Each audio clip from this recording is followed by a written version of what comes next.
주시기 바랍니다. 네, PPT를 좀 봐주시기 바랍니다. 이걸 봐주셔도 되겠습니다. 후보님 혹시 이거 기억나십니까? 좀 같은 겁니다. 우리 후보님께서 2016년 9월에 국회의장으로 역임하실 때요. 더불어민주당 요구로 김재수 장관 해임 투표를 하는 그 와중에 더불어민주당 김부겸 의원하고 의장석에서 나눈 대화가 마이크에 잡혀가지고 논란이 된 적이 있었습니다. 그때 새누리당, 저도 새누리당 시절이었는데요. 세월호든 뭐든 다 갖고 나오라 그랬는데 그게 안 돼. 어버이연합, 청문회 둘 중 하나 내놓으라는데 안 내나. 그냥 맨입으로 안 되는 거지.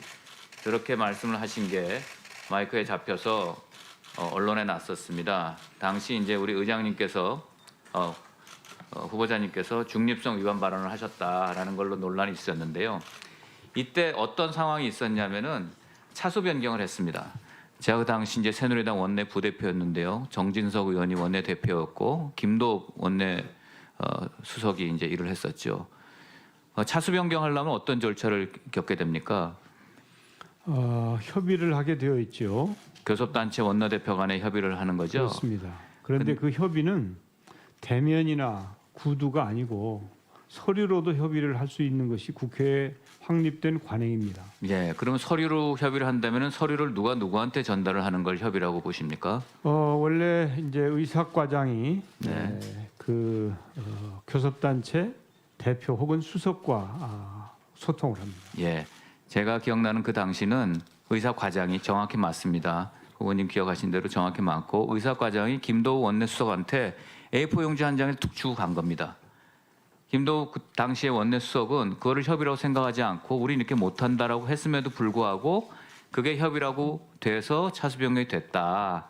절차적으로 하자가 있었다. 이런 문제 때문에 당시에 새누리당 저를 포함한 새누리당 의원들이 의장실까지 들어가서 항의를 했고 심지어는 공관까지 저희가 들어갔고 또 릴레이 단식을 하고 당시 새누리당 대표였던 이정현 대표는 단식 투쟁까지 했었습니다.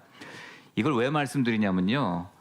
당시에 그 정도 국회의 어떤 중립적인 이유 또 절차의 하자성 굉장히 뭐 작은 거면 작은 거라고 볼 수 있는 문제 가지고도 그런 단식 투쟁까지 하고 공관을 점거하고 의회 민주주의가 훼손됐다라는 걸로 했는데요. 우리 후보자님 후임으로 계시는 문희상 의장님에 대해서 말씀드릴게요. 이번에 그 패스트트랙 문제 때 불법 사보임 문제가 있었습니다. 불법 사보임에 대해서 이게 불법이라는 고발을 해서 지금 헌재에서 지금 결과가 나오기 전에 검찰이 그게 혐의가 없다라고 한 거에 대해서 굉장히 저는 이게 검찰이 오바했다, 신중하지 못했다라는 생각을 갖고 있는데요.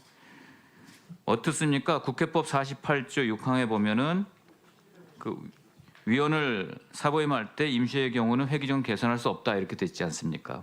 본인이 몸이 아프거나 본인이 원하지 않으면 우리 후보자님 어떻게 생각하십니까? 문희상 의장은 관행이라고 해서 제가 같이 일하는 오신환 당시 원내대표가 당시 의원이 사보임 원하지 않는다고 했음에도 문희상 의장이 강제로 사보임을 한 것을 허가를 했거든요. 어떻게 생각하십니까? 참고로 이제 그런 의장이 그런 결정을 할 때는 그냥 단독으로 결정하지 않고 입법차장이나 네. 또 의사국장이나 관계자들과 의논을 거쳐서 국회법이나 네. 관행이 어떤지를 살펴보고 결정을 합니다. 네. 그냥 감각적으로 하지는 않고요. 아마 그런 과정을 거쳤을 것이다. 네. 이렇게 말씀을 드리겠고요.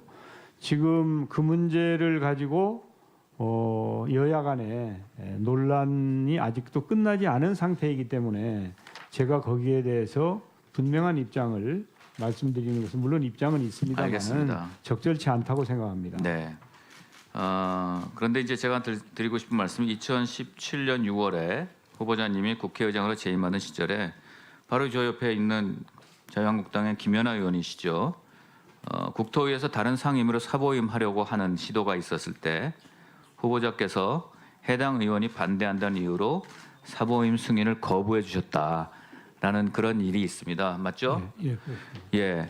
그때도 지금 후보자님께서 말씀하신 것처럼 국회 내 입법차장이라든지 모든 분이 논의를 해서 했었을 거라고 지금 말씀해서 저는 유추를 하는데 국회가 의장님 혼자 단독으로 결정하는 것이 아니라 그 시스템 내에서 결정함에도 불구하고 같은 사안에 대해서 다른 결과가 나왔고 한 분은 적절하게 해주셨는데 한 분은 관행이라고 해가지고 완전히 다른 얘기를 해서 지금 헌재까지 갔다는 것은 국회의회 민주주의를 굉장히 훼손시키는 사례에 해당된다라는 말씀을 드리지 않을 수 없습니다.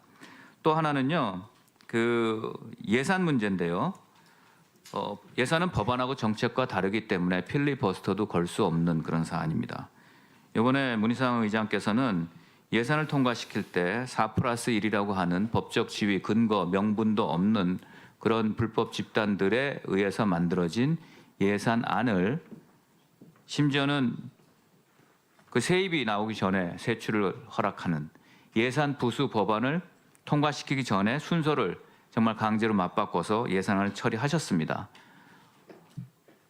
또 임시회 회기도 3, 4일로 쪼개가지고 정말 저희가 용납할 수 없는 앞으로는 진짜 국회가 굉장히 누더기처럼 될 수 있는 그런 회기 진행을 하셨기 때문에 야당 의원으로 문제를 삼지 않을 수 없고요. 마지막으로 하나 더 말씀드리고 싶은 거는 이제는 이런 식의 4+1이라는 자격이 없는 법적 근거가 없는 그런 집단들과 수를 모으면 이제 뭐든지 할 수 있는 국회가 돼버렸습니다. 교섭단체의 존재 이유도 없어졌습니다. 교섭단체 대표 간의 협의나 합의도 의미가 없어져서 이제 숫자만 되면 빼버리고 하면 되는 거고요. 그래서 교섭단체 의미가 없어졌습니다. 소속, 무소속 의미가 없어졌습니다.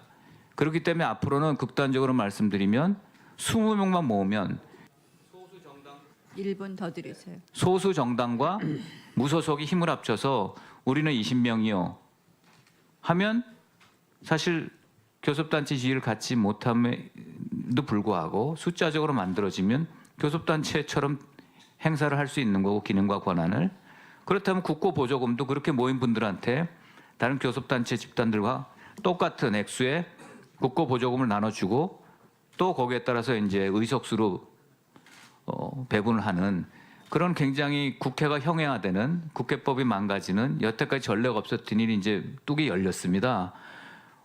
전임 의장님으로 지금 이제 국회를 이제 떠나셔서 뭐 정부 수반으로 가시기 위해서 여기 나와 계시는데요.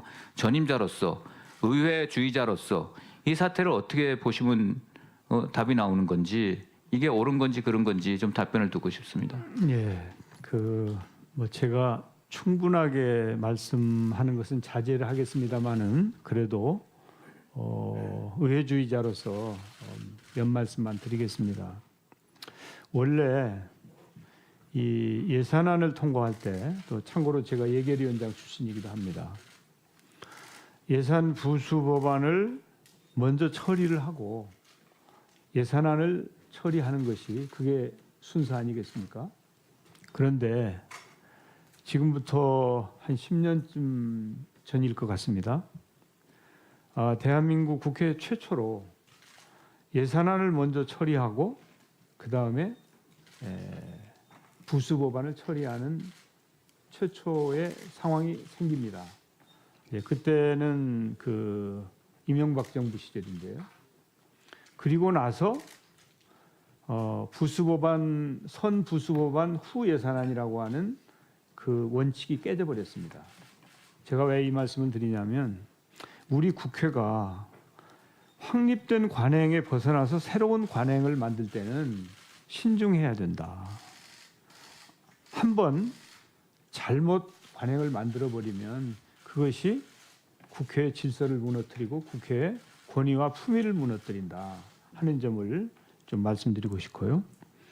이 선진화법이 19대에 동물국회를 식물국회로 만들었고 20대 국회를 최악의 국회로 만드는 원인 중에 하나라고 생각합니다. 물론 뭐 정치 문화 이런 것도 있지만요.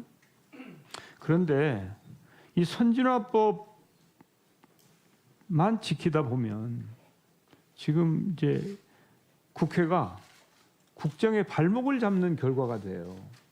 그러나 여야 간에 경쟁이 있다 하더라도 국가는 앞으로 나가야 될 거 아니겠습니까?